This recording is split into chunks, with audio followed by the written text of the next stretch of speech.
The Middle Eastern sun had no mercy. It hammered down on the canyon walls like something personal, like it had chosen this particular stretch of rock and dust to make its point.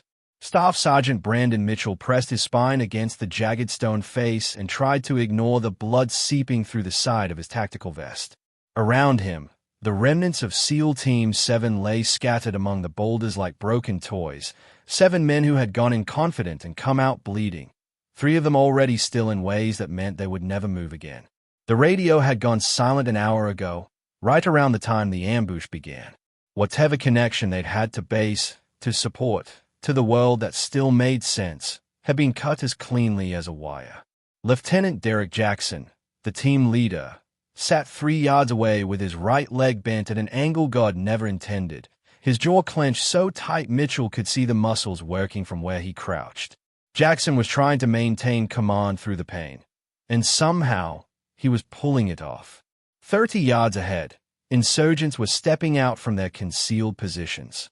They moved with the unhurried confidence of men who had already won and simply needed to walk over and collect. Weapons raised. No rush. The SEALs were out of options and everyone in the canyon understood it. Mitchell did the math without wanting to. Maybe 50 rounds total between the men still able to shoot. Chen was out of blood-clotting agents. Henderson had a bullet in his leg. Garrett, the most experienced operator Mitchell had ever known, was keeping pressure on a wound in his side with one hand while keeping his rifle up with the other. And Burke, the intelligence officer who had assured them all this was a light operation, quick in, quick out, was unconscious on the ground, his breathing the shallow kind that made medics frown. "It's been an honor, sir," Mitchell said quietly, checking his last magazine. Jackson nodded. He couldn't seem to find words, and Mitchell understood that. Some moments were bigger than language. The lead insurgent stepped fully into the open, 30 yards out, weapon raised, wearing the expression of a man savoring something. Mitchell raised his rifle and prepared to make the last rounds count. Then a sound split the canyon. Not the familiar crack of enemy weapons, not the chaos that had been surrounding them for hours. This was different, sharper, more deliberate, like a period at the end of a sentence. The insurgent's head snapped back and he dropped without ceremony. Another crack. A second man went down. Then a third, fourth, fifth. Each one precise. Each one final. The advancing fighters stopped advancing. They scattered, diving for cover, suddenly and violently unsure of the world. Men who had been the hunters became prey in the span of 3 seconds. Mitchell swept his scope along the canyon walls, looking for the source, finding nothing. Just rock and shadow and the brutal afternoon sun. Then he caught it. A flicker of movement on the western cliff face, 300 feet up a sheer wall that any rational person would have called impossible. A figure in desert camouflage so well matched to the terrain that the eye simply wanted to pass over it. Dark hair caught the wind for a single breath before vanishing back against the stone. "Who in the hell is that?" Petty Officer Kyle Henderson whispered, his voice stripped raw with disbelief. Jackson had gone very still. He was staring at the cliff face with an expression Mitchell had never seen on him before. Something between awe and recognition, like a man remembering a story he'd told himself was fiction. "The Phantom Lynx," Jackson breathed. 6 hours earlier, the mission had looked like a reasonable Tuesday. Intelligence suggested that a humanitarian worker named Daniel Reeves was being held in a compound 15 miles inside hostile territory. SEAL Team 7 would insert at dawn, move to the compound, extract the hostage, and be back at base before the desert heat became genuinely unbearable. Clean operation. Solid intel. Chief Warrant Officer Thomas Burke had said so 3 times during the briefing, with the cheerful certainty of a man who had not yet been proved wrong enough times to develop proper doubt. Jackson had run the mission brief 3 times himself, studying satellite imagery until he could navigate the approach route with his eyes closed. At 34, he was one of the most experienced team leaders in Naval Special Warfare Command. 12 years of combat operations had given him a sense, not supernatural, just earned, for when something wasn't right. That sense had been murmuring at him since the night before. Terrain's pretty open approaching the compound, Mitchell had noted during the final briefing, studying the imagery with his head tilted slightly. "If they are expecting us." They won't be, Burke had interrupted. The intelligence officer was 3 weeks into his assignment with the team and still carrying the particular confidence of someone who hadn't yet learned what he didn't know. We have solid intel. Lightly guarded. Quick operation. Jackson had looked at Burke's face and said nothing. Young intelligence officers were always certain. The older ones had learned to doubt. He hoped Burke would live long enough to learn it too. The insatiation had been textbook. 2 Black Hawks dropped them 4 miles from the target just as the first light touched the eastern horizon. They moved through the rocky desert efficiently. Henderson on point. Torres monitoring communications with his fingers never far from the transmitter. Chen moving near the middle of the formation with his medical pack ready. Webb checking his breaching charges for the 3rd time because Webb was meticulous to the point of ritual. Senior Chief Petty Officer William Garrett brought up the rear, his 42 years of living and 20 of combat making him the most reassuring kind of presence. Having Garrett watch your back felt like having your father in the field. Not a soft father. The other kind. They reached the compound on schedule. Mitchell signaled the team into their positions. Henderson and Torres would take the west entrance. Webb would breach the main door. Garrett held the rear. Chen stood ready. Jackson would lead the primary assault element. Something's off, Henderson whispered through the radio. Too quiet. Jackson felt it too. The compound sat in the growing heat without a sound. No guards visible. No movement. Nothing. Where are the sentries? Someone murmured. Jackson hesitated 1 beat, then made the call. We proceed. Stay sharp. Webb's charges blew the main door with a controlled, professional boom. The team flowed through the breach, weapons sweeping every corner and shadow. The compound was empty. Not abandoned years ago empty. Days-old trash empty. Someone had been here recently. Someone had known they were coming. Someone had planned for them to walk through that door. So, Mitchell said, checking his watch. We've been played. We need to extract now. The first RPG hit the compound wall before he finished the sentence. What followed was controlled chaos, which is to say chaos that training gave shape to even as it tried to swallow everything whole. Heavy machine gun fire erupted from positions that had been completely invisible, buried, camouflaged, prepared long before the team arrived. The SEALs were in a kill box. 3 sides covered, a sheer cliff wall at their backs. Fall back to the canyon. Jackson was shouting and firing at the same time, moving backward through a world that had become noise and dust and the whip crack of rounds passing close. They ran. Webb went down first, catching rounds in his chest and shoulder. Chen dragged him behind a boulder while return fire blazed. Torres tried to call for extraction and got nothing but static. The enemy had jammers running. Bert caught shrapnel from a grenade and went down screaming. Henderson took a round in the leg. Garrett was hit in the side. Jackson's leg shattered from a ricochet that hit with the force of a sledgehammer. They made the canyon with the kind of luck that doesn't repeat itself. For 3 hours they had held. Mitchell coordinated the defense while Chen worked miracles with supplies that weren't meant to last this long. The ammunition trickled toward nothing. Jackson lost count of how many times he had done the math and didn't like the answer. As the afternoon peaked, the insurgents had grown patient. The firing slowed. They could afford to wait. They were counting down, and then the shot came from nowhere, and the lead insurgent dropped, and everything changed. The figure moved along the cliff face with a fluid ease that defied the terrain. 300 feet of sheer rock, and she navigated it like it was a well-lit hallway.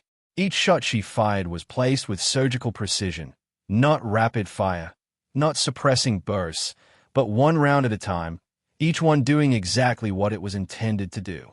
Jackson tracked the angle of the shots backward through space the way his training had taught him, calculating trajectory and elevation until the geometry pointed him to a narrow shadow between 2 rock formations halfway up the western wall. A place that shouldn't have been accessible. A place that offered perfect overwatch and knew perfect protection against return fire. Sniper on the west wall, he reported, and heard the awe in his own voice. Friendly, I think. Through his scope, he caught better glimpses as she repositioned. The rifle was a modified M110, equipped with high-end optics. The camouflage was custom, desert digital, but not standard military issue. and the movement itself was unlike anything Jackson had seen outside of the most elite units he'd worked alongside.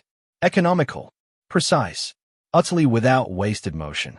And the build, the silhouette. "Lieutenant, is that?" Henderson started. "Don't say it." Jackson cut him off. But they were all thinking it. The Phantom Lynx was a story operators told each other in classified briefing rooms, the kind of tale that got passed around and improved with each retelling. A female sniper operating alone in the most dangerous terrain in the Middle East. No command structure, no unit, no name on any roster. She appeared when situations were at their worst, turned the tide, and vanished before anyone could confirm she'd been there. Most operators dismissed it as barracks mythology, the military equivalent of a campfire ghost story. Jackson had never been entirely sure. He'd heard too many first-hand accounts from people who weren't given to exaggeration, had read too many after-action reports that contained details no one could explain. Now, watching the impossible shots from an impossible position, he knew. She was real. One by one, the advancing insurgents either fell or scattered. Their confident advance collapsed into desperate scrambling for cover. The canyon had changed. The prey had acquired an unexpected ally, and the predators no longer liked the math. Chen was still working on Webb, whose blood loss had reached a dangerous level. Burke was unconscious. Garrett had gone pale. They needed extraction badly, but the radios remained dead, and Jackson knew that even if they got through, there was no guarantee anyone could reach them in time. "We need to move," Mitchell said, scanning the terrain, "while she's keeping them occupied. There's a cave system, maybe 200 yards south. Better position. Shade for the wounded." Jackson tried to stand. The pain from his shattered leg hit him like a physical blow and nearly took him down. He steadied himself, took stock of what was left in his body, and made the calculation. "I'll slow you down," he said. "Leave me ammunition and go." "That's not happening, sir." Mitchell's voice carried the flat finality of a man who wasn't discussing options. He grabbed Jackson's arm and pulled it over his shoulders. "Henderson, Torres, take point. Garrett, you walking." The senior chief pressed one hand harder against his side and nodded. "I'll manage." They moved. Half carried their wounded while the sniper above continued buying them time, each shot pushing the insurgents back into cover, forcing them to keep their heads down, giving the battered team the seconds they needed. Jackson looked back at the cliff face as they stumbled toward the cave entrance. For one clear moment, he saw her, a woman's silhouette against the afternoon sky, rifle in hand, watching through her scope. Even at distance, he could feel the weight of that attention. Then she was gone again, absorbed back into the rock and the shadow as though she had never existed. The cave was more overhang than cave, carved into the canyon wall by centuries of wind. It offered shade and concealment, which was more than they'd had. Mitchell and Torres brought the wounded inside while Henderson covered the entrance. Chen went to work immediately, his hands steady from training even as his body ran on fumes. "We don't know her intentions," Jackson said when Mitchell moved to check their perimeter. "She saved us. That doesn't automatically make her friendly. Could be enemy of my enemy. We hold position and stay defensive." Mitchell's eyes disagreed, but his body complied. An hour passed. The enemy fire had stopped, which could mean retreat or flanking, both possibilities equally troubling. The sun moved across the sky. The temperature inside the cave climbed. They were down to 3 canteens between 7 men. Torres cycled through radio frequencies looking for anything other than static. Then Henderson stiffened at the entrance. Movement. 30 yards.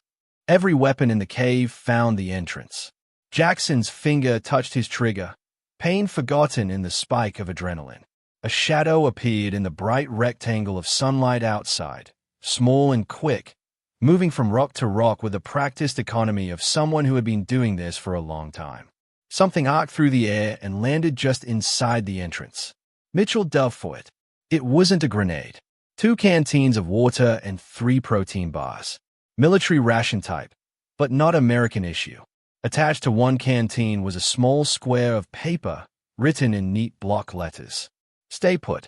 They are regrouping." "She's still out there," Torres said quietly. "Watching us." Jackson studied the handwriting. Controlled, confident. He looked at the supplies, Full canteens, clean water. Whoever she was, she had come prepared for extended operations and was willing to share resources with strangers.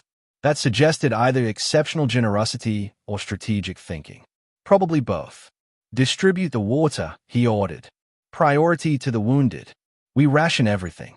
If she says they are regrouping, we're in for another fight. He pulled out his binoculars and swept the canyon walls. Where was she? How was she moving through terrain that looked physically impossible? And why? Why was she helping them? He thought about the stories. The Phantom Lynx was supposed to be a former U.S. operator declared dead 2 years ago after a mission that had gone catastrophically wrong. The official story was an airstrike. The rumors said something else, that she had been abandoned, left behind when the operation collapsed around her, forced to survive alone in hostile territory while command wrote her name on a memorial. If the rumors were true, she had every reason to hate the military establishment that had erased her. So why risk everything to save a SEAL team? His binoculars swept the cliff face one more time and stopped. There, a crack between two massive boulders, 400 feet up. Impossible to reach, impossible to spot unless you knew exactly where to look. A figure crouched in perfect concealment, the rifle barrel nearly invisible. As if sensing his attention, she shifted slightly. He saw her face for a moment. Young, maybe early 30s, features sharp and weathered by years of sun and difficulty. Her eyes, even at this distance, were the most striking thing about her. Intense and haunted, carrying things that couldn't be set down. She raised one hand. A simple gesture. Stay down. Then she was gone again, and Jackson lowered the binoculars and sat for a moment in silence. She's real, he said finally. The Phantom Lynx is real. Twilight painted the canyon in amber and purple, and Torres sat up straight at the radio. Sir, I've got something. Broken signal, but it's there. Jackson crawled over, ignoring the pain in his leg. Torres handed him the headset. Unidentified unit in Sector 7. This is Sierra 9. Do you copy? Female voice. Calm. Professional. Jackson grabbed the handset. Sierra 9. This is Lieutenant Derek Jackson, SEAL Team 7. We are combat ineffective. Multiple casualties. Requesting immediate extraction. A long moment of static. Extraction not possible at this time. Enemy has mobile anti-air in your sector. Any aircraft will be shot down. Then what do you suggest, Sierra 9? Another pause, shorter this time. Hold your position. I will provide cover until an extraction window opens. Enemy strength estimated at 4 to 5 fighters. Well armed, professional. They know you're wounded and will press after dark. Mitchell had moved close enough to hear. He mouthed the words silently. That's her. Jackson keyed the MIC again. Sierra 9, identify yourself and unit. The response came after a long hesitation, as though the question required more than a name. No unit. Call sign is Lynx. That's all you need to know. Lynx, you've already saved our lives. But 4 to 5 against 1 isn't sustainable. What's your plan? I'm a sniper, Lieutenant. I don't need sustainable. I need targets. Her voice carried a cold edge, but underneath it Jackson heard something else. Old pain that had been calcified into something harder. Purpose forged from grief. They killed my team 2 years ago. These same people. I've been hunting them ever since. The transmission cut. Jackson held the dead handset and looked at Mitchell. What was her name? Jackson asked suddenly. Before, what was she called? Henderson spoke from where he was watching the entrance. I heard stories at Coronado. Female sniper, Joint Special Operations Task Force, about 2 years back. Mission went bad. Team wiped out. The after-action report got sealed. He paused. But people talk. Her name was Keller. Captain Sarah Keller. The name meant nothing to Jackson, but the timeline did. 2 years ago, there had been a major operation in this region that had gone catastrophically wrong. The official story was a drone strike on the wrong target. The classified version that moved in whispers said something different. A joint task force ambushed. Command too slow to respond. Operators left to die. If Sarah Keller had survived that. If she had spent 2 years alone in this territory, hunting the men responsible. Then whatever she was now, she wasn't the woman who had worn the uniform. She was something forged from that woman, sharpened by survival, stripped of everything that wasn't absolutely necessary. "She's not going to let us die here," Jackson said, and found that he was certain of it. "Because we're the first Americans she's seen in 2 years who are actually fighting the same war she is," Mitchell said. From near the wall, Garrett spoke, his voice weaker than it had been but carrying the weight of his decades. "I've seen operators go dark, seen them cross lines. If this woman has been out here alone for 2 years, she isn't the person she was. But that doesn't make her wrong." Then Torres said, "Movement. Multiple contacts." The night exploded with gunfire. Lynx's first shot came from an elevated position, impossibly accurate in the fading light. An insurgent dropped. The second shot followed from a different angle. She had moved. Another body fell. She was using the darkness the way a fish uses water, natural and effortless, firing and fading and reappearing somewhere new, somewhere the enemy hadn't thought to look yet. "She's got thermals," Torres assessed, watching through his scope. "She can see them. They can't see her." But the insurgents adapted. They began firing suppressing bursts at the cliff faces, trying to force her into revealing herself through movement. She was too disciplined for that. She would fire, go still, reposition, fire again. Each shot either killed or drove enemies into cover. But there were 4 to 5 of them and one of her, and some of them were flanking. Henderson spotted the flanking movement first and opened fire. Controlled 3-round bursts that dropped 2 attackers and scattered the rest. The canyon became a chaos of muzzle flashes and supersonic cracks. An RPG streaked toward the cave entrance. In a motion that was more reflex than thought, Mitchell grabbed a flashbang and hurled it at the incoming rocket. The grenade detonated just before the RPG hit, the combined explosion lighting the canyon like a flashbulb, the shockwave throwing off the rocket's trajectory and sending it spiraling harmlessly into the cliff wall. "Nice throw," Henderson shouted over the ringing in everyone's ears. The respite lasted seconds. The insurgents pressed harder, emboldened by numbers and darkness. Grenades arced toward the cave. Torres shot one out of the air. Mitchell grabbed another and threw it back in a single fluid movement. Henderson kicked a third into a crack in the rock floor. All 3 detonated outside, filling the air with stone fragments. Above, Lynx's rifle continued its rhythm. But Jackson could hear the change in her pattern. The intervals were lengthening, the shots becoming even more deliberate than before. She was rationing ammunition, conserving everything for kills she could be certain of. "We need to break out," Mitchell said. "If we stay, they'll rush us eventually." Jackson looked at his team.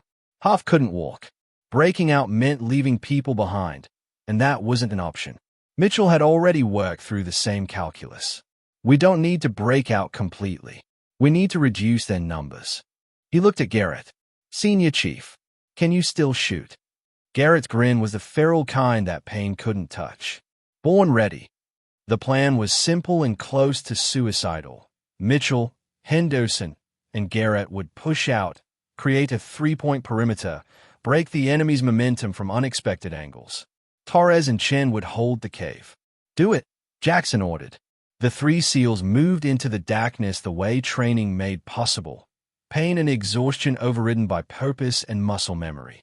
They spread out using every piece of cover the terrain offered and opened fire from directions the insurgents hadn't anticipated. Chaos, properly applied, favors the side with better training. Mitchell put down 3 enemies in as many seconds. Henderson materialized from shadow, fired, vanished, materialized somewhere else. Garrett, wounded and carrying 20 years of accumulated violence, fought like a man who had already decided the outcome. And above it all, Lynx kept firing. But Jackson could see through his night vision that she was moving differently now, favoring one side. The cliff had taken its toll, or an enemy round had. She'd been hit. "Lynx, this is Jackson. Fall back to a safer position." "Negative. I hold this line, or you all die." "You're hit. Pull back." "I've been hit before, Lieutenant. I'm still here." Then the mortar round landed. Not on the cave, near the cliff, where she was positioned. A second round followed. Closer. They were bracketing her, dialing in the range with methodical patience. All units fall back to the cave now. Jackson transmitted. Mitchell, Henderson, and Garrett fought their way back by bounds, covering each other as a mortar round landed exactly where Garrett had been standing 3 seconds earlier. They made the cave entrance as another round hit just outside. Stone fragments filled the air. Jackson trained his night vision scope on Lynx's last known position and went cold. A section of cliff face had collapsed. The area where she had been was a tumble of boulders and fresh dust. He searched the rockfall for movement, found nothing, kept searching. A figure emerged from the debris, moving down the cliff face now, not trying to hide, just trying to survive. The leg was wrong. She was moving wrong. Blood showed dark in the night vision. An insurgent spotted her, raised his weapon. Jackson fired first. Covering fire on the cliff face, he shouted, "Don't let them shoot her." Every SEAL who could still pull a trigger opened up, laying down a wall of suppressing fire that drove the insurgents into cover while Lynx kept moving, half climbing and half falling down the last 50 feet of rock. A mortar round hit the cliff above her.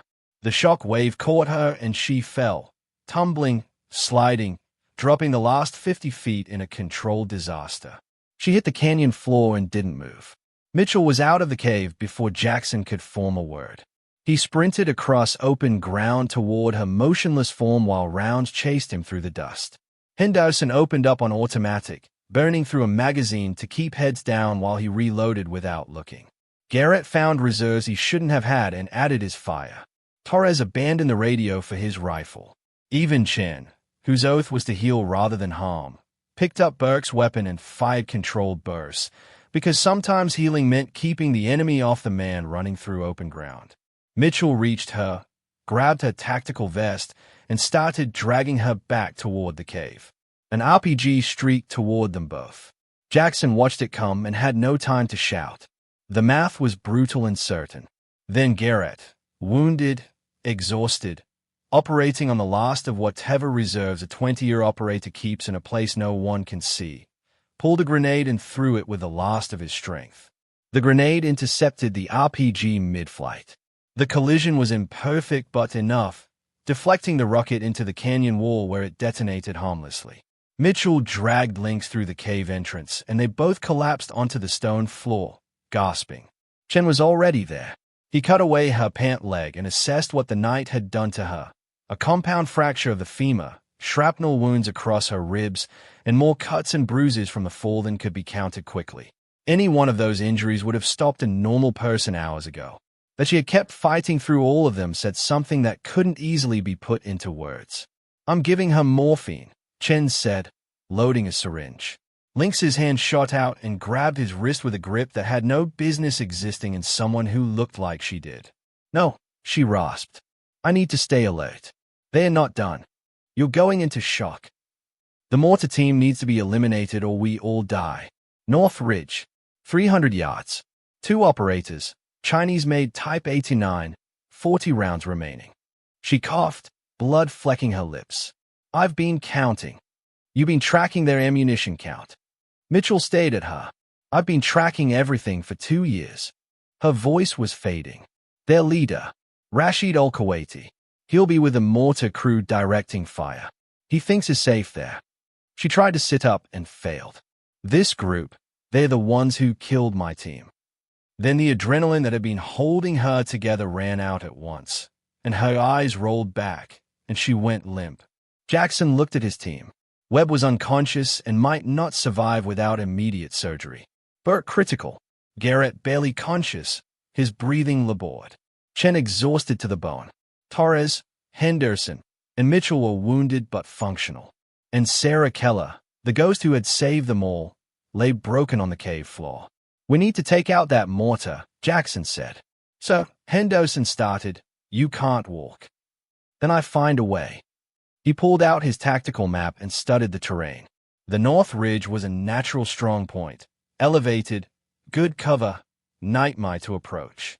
The enemy had chosen well. Garrett spoke from where he sat, his voice barely above a whisper but carrying weight enough to silence the cave. "She was going to do it alone," he said. "That woman spent 2 years hunting these people. Tonight was her endgame. Take out their leader. Complete the mission." He paused. No matter the cost. Jackson looked down at her. Around her neck on a chain stained with blood and desert dust hung a dog tag. He lifted it gently and read the name stamped in the metal. Captain Marcus Dalton. Who was he? My fiancé. The voice was a whisper, barely there. She had come back from wherever the pain had taken her. He was SEAL Team 4, Joint Task Force. 2 years ago.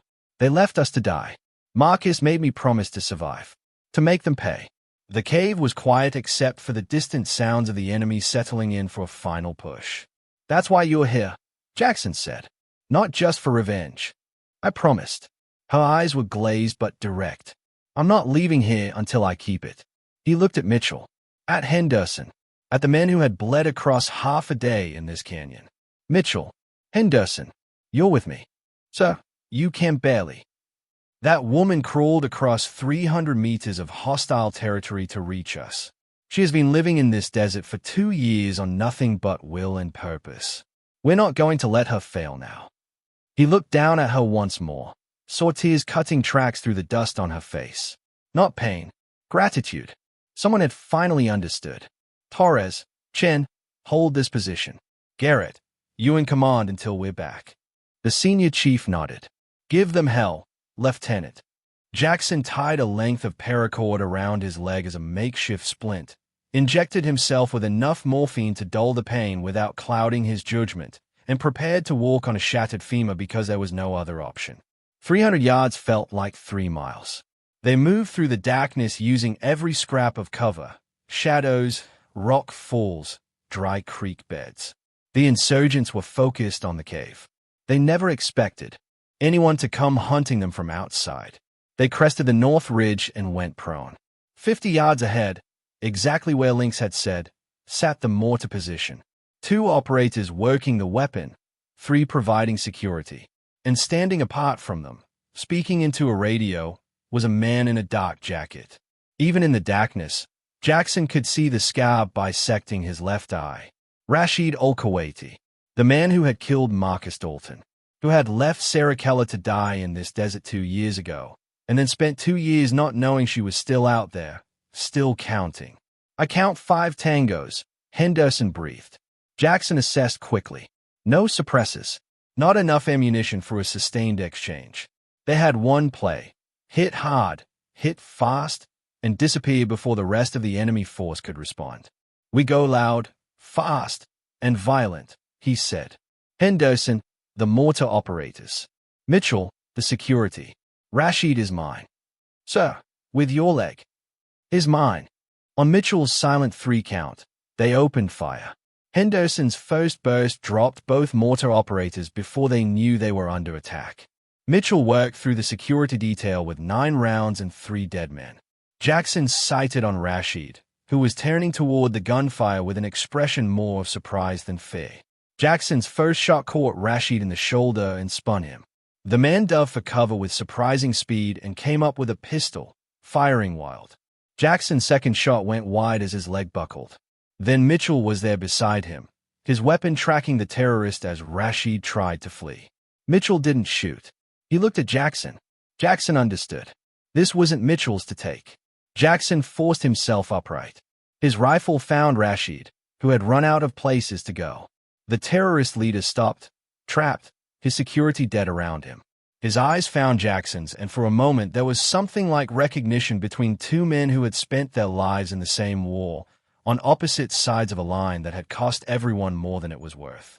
You're the American sniper's friends, Rashid said, his English accented but precise.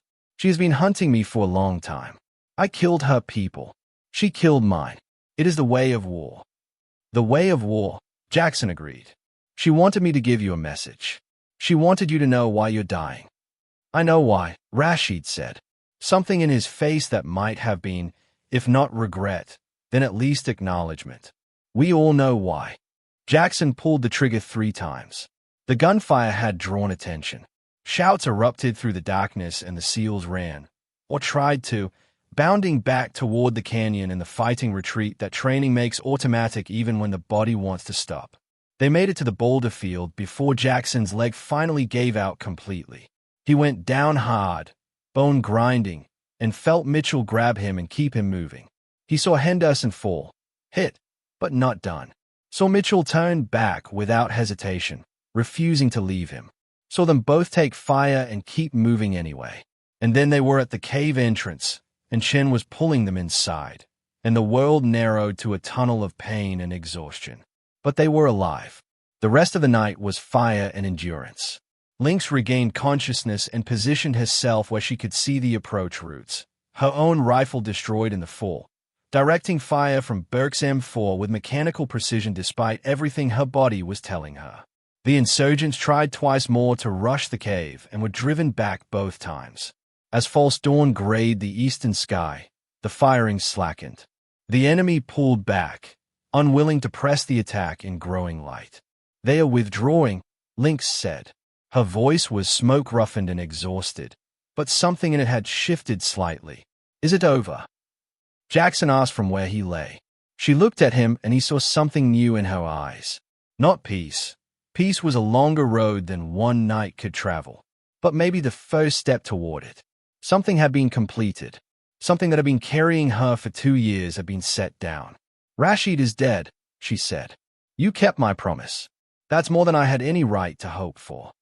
"It was your fight," Jackson told her. "We just helped finish it." Torres sat up suddenly. "Sir, I've got base, QRF and medical evac. 20 minutes. 20 minutes. After 10 hours of this canyon, of blood and ammunition and impossible decisions, rescue is 20 minutes away. Everyone's still breathing." Garrett asked, his voice stronger than it had been. They went around the cave. Webb unconscious but stable. Burke's pulse weak but steady. Garrett pale, wound-dressed. Chen running on fumes but still working. Henderson, Torres, Mitchell, wounded but present. And Sarah Keller, the woman who had died and become a ghost and saved them all, propped against the cave wall with her legs splintered and her face drawn with pain, alive. "We didn't make it," she said quietly. "You all saved me. If you hadn't taken that position, hadn't found Rashid, I would have died trying." "Maybe we saved each other," Garrett said. The helicopters came in fast and low as the sun broke over the canyon walls. 3 Blackhawks with Apache escorts. Medics swarmed the cave, taking over with practiced hands. As they loaded Jackson onto a stretcher, a colonel knelt beside him. "Your whole team did good, son. Now let's get you out of here." "There's someone else," Jackson managed. "The woman, Sarah Keller. She's in the cave. Broken leg.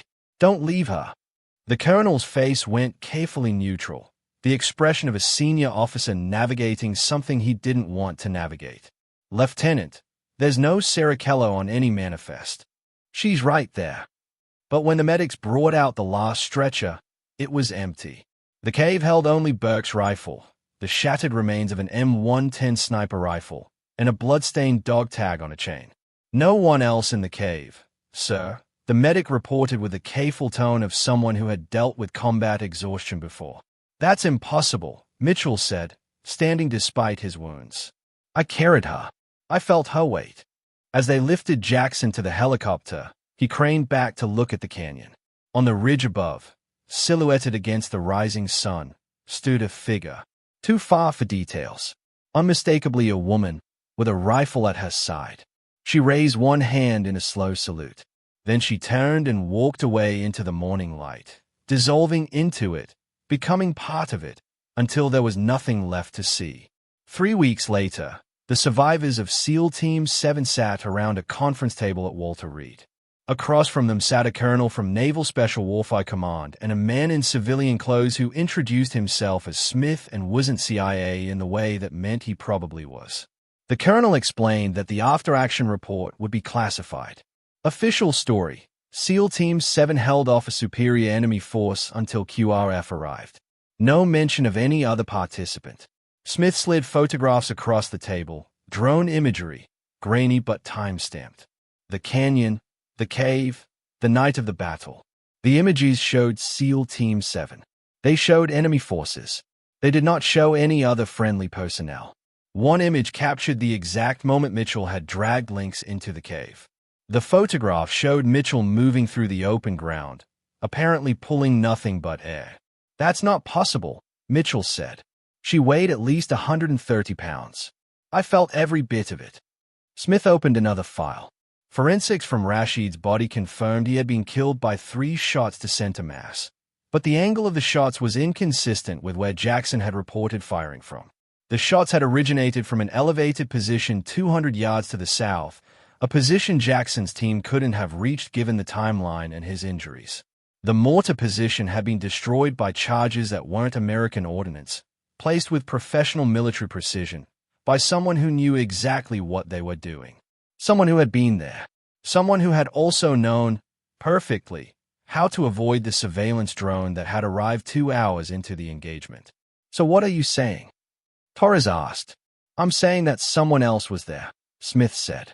Someone who helped you, killed your primary target, destroyed the mortar position, and then vanished before our forces arrived. Someone who knew exactly how to operate in that terrain without being observed. He closed the folder. As to who and why, that's above my pay grade. So will I, Jackson said flatly. You report what you can confirm, the colonel corrected. Everything else is the fog of war. Garrett spoke quietly, with the finality of a man who had been doing this for 2 decades and had earned the right to end conversations. I've been in this business 20 years. I've seen things that can't be explained. Met people who weren't supposed to exist. He looked at each face around the table. If Sarah Keller is out there, if she's hunting the people who killed her team, then maybe that's exactly where she needs to be. The best way we can honor what she did is to let her keep fighting her war, in her way. After the meeting, Jackson stood at the window of his hospital room and looked out at the grounds. His leg would heal. The team would recover. They would all go back eventually.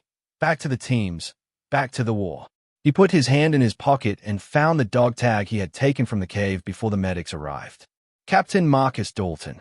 He had looked up the name. Had read the sealed after-action report that a friend with the right clearances had summarized for him. Dalton had been real. The mission had been real. The disaster had been real.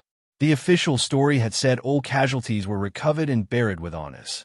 Someone had survived and been left behind. Had spent 2 years becoming something the desert forged her into. And had finally, with a little help, kept the promise she had made to a dying man. Mitchell knocked and entered without waiting. You okay, sir? Thinking, Jackson said. About promises. About what we owe the dead. She kept haze, Mitchell said.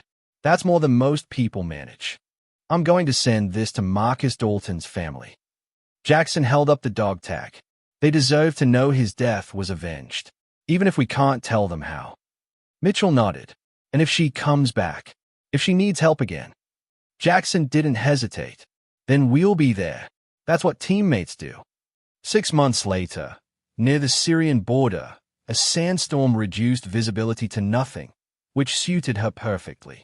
Sarah Keller, if that name still fit, if any name did, moved through the desert like she was made of it. Her body lean and hard from years of necessity. Her eyes scanning constantly, cataloging threats and terrain with the automatic efficiency of something that couldn't afford to stop. Her leg had healed to the extent that it would. The cold nights made the old break ache and she still limped when tired, but she could walk, could run, could climb when she needed to. That was enough. That was all she needed. The rifle across her back was new, acquired from a weapons cache 2 months ago. The old M110 lay in pieces somewhere in that canyon, destroyed when the cliff collapsed under the mortar rounds. She had left it behind. Had left the dog tag behind too. Had left, she supposed, the last of the woman who had worn that uniform. Marcus was gone. She had accepted that in a way she hadn't been able to for 2 years. She had honored his memory and kept his promise. Rashid al-Kuwaiti was dead. The network that had killed Marcus's team was scattered. The mission that had been sustaining her, that had been the shape her survival took, was complete. She could have stopped, could have walked out of that desert and turned herself in, tried to find some version of normal life that might still be available to her. She had thought about it seriously, in the quiet weeks after the canyon, lying in a cave with a splintered leg and nothing to do but think. But the desert had changed her in ways that weren't reversible. The woman who had worn the uniform was a real person who had lived a real life and died in that ambush 2 years ago. The person who had survived was something different, not lesser, not more, just different. Forged by the necessity of surviving alone in a landscape that gave nothing away freely. Sharpened by the long work of hunting. Stripped of everything that wasn't absolutely required. She wasn't going back to a life that no longer fit. So she kept moving, kept hunting. The men who had killed Marcus were dead, but the cause they had served wasn't. The world was not fixed by one night in one canyon. It continued producing people who needed to be stopped in ways that official channels moved too slowly to accomplish. And she was precisely positioned, precisely capable, perfectly suited to do what needed doing. The Phantom Lynx. The Ghost. The legend whispered about in classified briefing rooms and around operators' campfires. She had never chosen the name, but she had chosen to earn it. She thought sometimes about SEAL Team 7. About the lieutenant with a shattered leg who had walked on it anyway because there was no other option. About the sergeant who had sprinted across open ground under fire without hesitating. About the old senior chief who had thrown a grenade with a wound in his side and saved 2 lives with one last act of stubborn competence. She hoped they had healed. Hoped they had gone home to people who loved them, had sat at tables and eaten hot meals and slept in beds without listening to the night for sounds that meant something was coming. They deserved that. They had earned it in ways that would never be officially acknowledged. As for her, she had made her choice when she refused to die in that ambush 2 years ago. Had made it again in the canyon when she chose to help rather than walk away. Would make it again tomorrow, and every day after that, until the day she finally ran out of days. She reached a rocky outcrop as the sun set, painting the desert in shades that reminded her of the canyon, of the morning she had walked away into the light while Jackson watched from a helicopter. She established a hide site with the automatic efficiency of someone who had done this 1,000 times, unpacked her gear, set up the rifle, and prepared for a long night of observation. Intelligence suggested an enemy convoy would pass through the valley below tomorrow. High-value target, worth the wait. As darkness fell and the stars came out, bright and incountable in the desert sky, the way they only are in places where human light doesn't reach, Sarah Keller allowed herself a moment of something that wasn't quite peace but was in the same neighborhood. She thought about the life she had lost, the person she had been, the future that had been stolen from her on a bloody afternoon in a compound that was supposed to be lightly guarded. She thought about Marcus and the promise she had kept. Then she set those thoughts aside and looked through her scope at the valley where tomorrow she would do what she did. Because this was who she was now. Not what had been done to her, what she had chosen. The Phantom, walking the knife's edge between heroism and something darker, between savior and ghost, between the woman she had been and the weapon she had become, carrying in that space between the two everything that was still worth carrying. In the military, there was a saying she had believed once: no one fights alone. She had learned something harder than that. Sometimes you fight alone because that's the only way the fight gets done. Sometimes you become the shadow so others can walk in the light. Sometimes the greatest warriors are the ones who will never appear in any record, who carry no banner, who win battles that will never be acknowledged. The wind picked up, carrying sand and the distant suggestion of rain. She pulled her scarf tighter, checked her rifle one last time, and settled into the long, patient work of waiting. Out there in the dark, evil men were planning evil things. And out there in the dark, the Phantom Lynx was waiting to stop them. One shot at a time, one target at a time, one promise at a time, because some promises aren't made once. Some promises are made every morning you wake up and decide to keep going. She would keep walking this path. Not for glory, not for recognition, not even, anymore, purely for Marcus. Though his dog tag was gone, his name had become part of her in a way that couldn't be removed. She would keep walking because someone had to. Because the world needed shadows as much as it needed light. Because the desert had made her into exactly what the desert needed. Sarah Keller watched the valley below and waited for dawn. Some ghosts haunt houses. Some ghosts haunt the people who wronged them. And some ghosts walk the thin line between this world and the next, fighting battles no one will acknowledge, keeping promises only the living can understand, being the thing that stands in the dark so that other things can't. She was all of these and none of them. A warrior without a country. A soldier without a command. A woman without a past, but with enough purpose to fill the space where the past had been. She was the Phantom Lynx, and she was just getting started.